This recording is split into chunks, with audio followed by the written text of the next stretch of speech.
Caution. Entering dark zone. Hey guys, Jacob here. In today's video, I'm going to be telling you guys how to get 400% critical hit damage. Yes, 400% critical hit damage with an SMG. First, if you guys are new, welcome to the channel. I upload daily Division 2 content on stuff like build videos, VIN resets, and overall news on the game. Now, to get right into it, you guys may have seen this trick used on a few other things like the protection from elite build. That's been popping out pretty much everywhere. I've seen almost everywhere so far, and that's using improvised pieces to get max protection from elites, or close to 100% protection from elites. I can't remember exactly the exact number, but it's very, very high.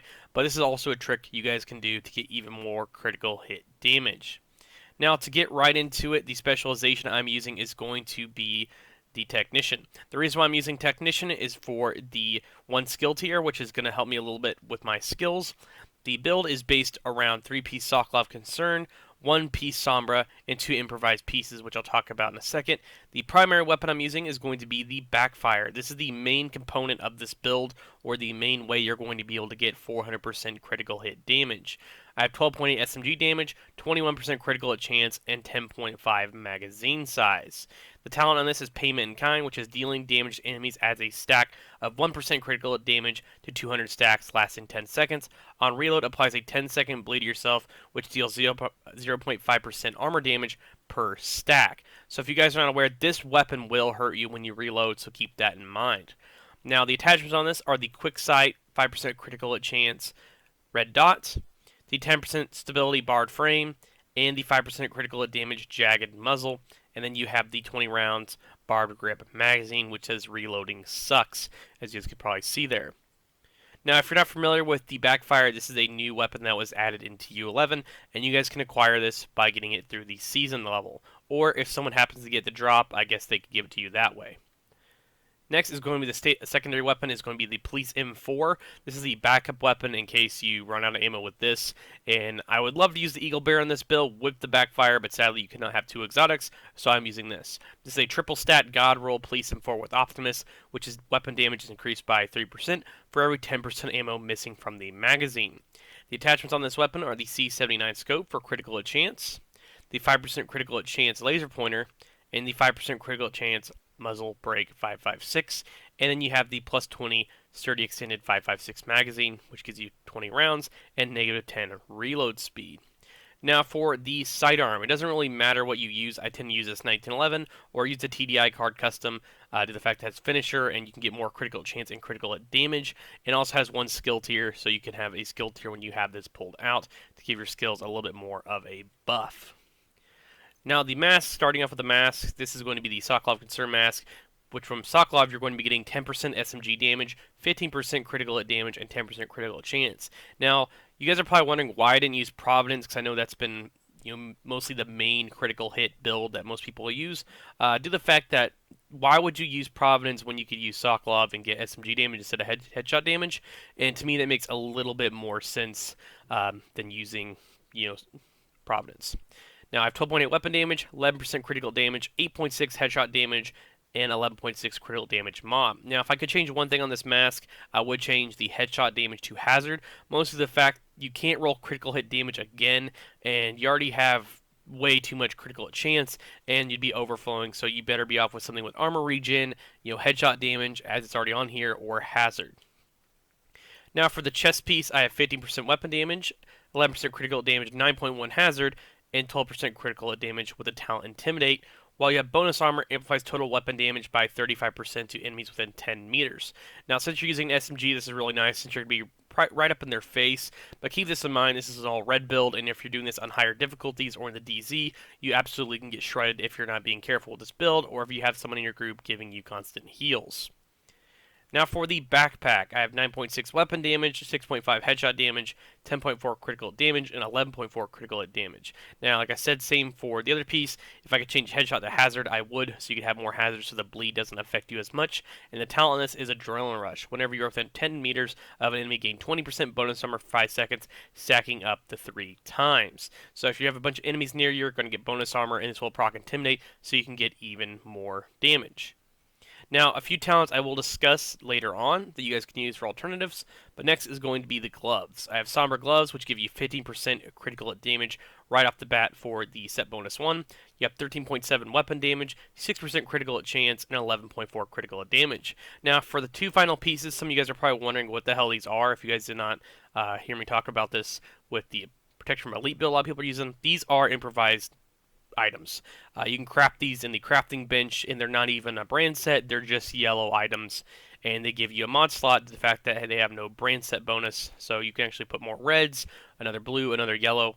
So if you guys want to do that, you can. I know some people are going to say you're going to be losing out on damage, and yes, you could have more damage by using something like Walker Harris, or you can even have Fenris and a piece of Seska to get more critical chance, but with an SMG, you don't really need the Seska, but Walker Harris, you could use that as well, or even use 2 pieces of Providence, but you'd still be overflowing in critical hit chance.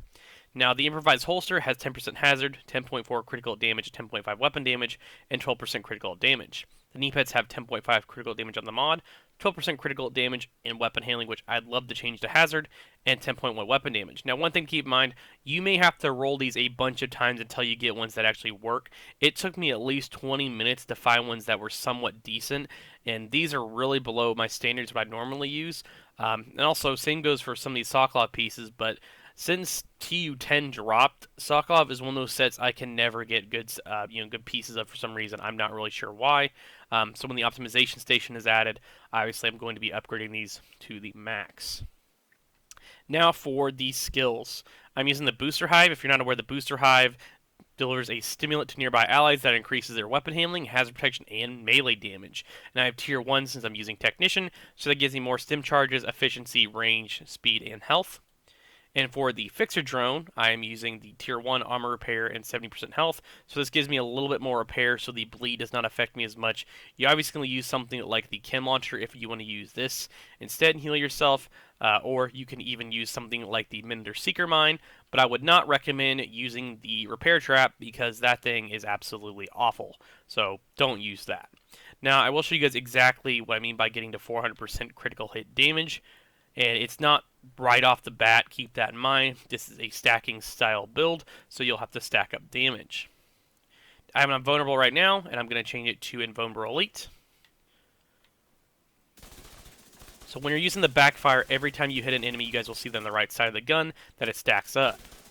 But one thing about this gun, it makes you bleed. And when you put the Hive down for the booster, that gives you a little bit of hazard resistance and keeps you from bleeding as much. And if you put the Fixer Drone out or a Chem Heal, this will also keep you alive and constantly ticking up your health. And also with Adrenaline Rush, you're going to have bonus armor, so it'll hit the bonus armor before it really hits your standard armor. Now once we're at 200, we'll go over to the stat sheet real quick so you guys can see exactly what I'm talking about. 52 crit chance, and 403% critical hit damage. Now, you could go 60% critical chance. That's something else I'm talking about overflow. And you could put another mod or roll more critical damage on or critical chance on one of your pieces. But for me, I think 50 works really well. And if I roll it too much, I might be going over a few more percentages. So 50 works for me. But if you guys can get 60, definitely go for it. But as you'll see here, 403.7 critical hit damage, which is absolutely insane. So you can see on the right side here all the items I'm using to get critical damage. You also get critical damage from your watch, so keep that in mind. That will give you even more critical hit damage. The headshot damage is 68.3. I'll scroll down to the stability, 53.5, and that's from the barred frame, the stability, and the improvised knee pads, and some of the rolls as well that are on some of the other pieces. Now, weapon handling as well pops up right here because that goes into stability and stuff like that as well. The all weapon damage bonus, 81.7. Let's scroll down to the defense. The armor on this is very low. Keep this in mind. So if you want to flip some of the pieces and have more armor, you guys can do so and make the build to your liking. And here's for the hazard. You have 29.1. It's not, like 100. But having, I think, at least 30% hazard on this build or close to 30 helps you a little bit with that bleed so it doesn't instantly kill you. And if you guys want to change a few things, I'm going to also talk about these as well.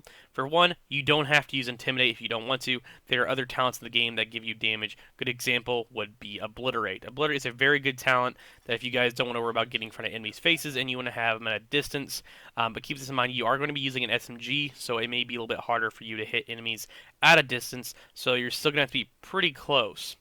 Another talent is going to be pretty much the main one I know you guys are probably thinking of is Vigilance, which is gives you 25% weapon damage, but while you get taking damage, it does disable the buff. So if you can use a shield on this build if you really want to, inspect more armor, then you obviously can use Vigilance and something like Obliterate and combine both those together and get a little bit more damage. Or you can go absolutely ballistic and use Glass Cannon, which you guys can do that, but keep that in mind. Glass Cannon can act pretty much just like Reckless from the first game, and if a shotgunner hits you correctly, it could just one-tap you and you're done, especially using a build this close. But overall, that's how to get to 400% critical hit damage. Hope you guys all enjoy. Thank you all for watching. Make sure you subscribe for more Division 2 content, and I will catch you guys all later. One thing to also note, keep that in mind, I will be live streaming or aka recording depending on what happens next week, but I will be uploading the full campaign of Call of Duty Black Ops Cold War. So you're gonna have to ask yourself, is this a fight you think you can win?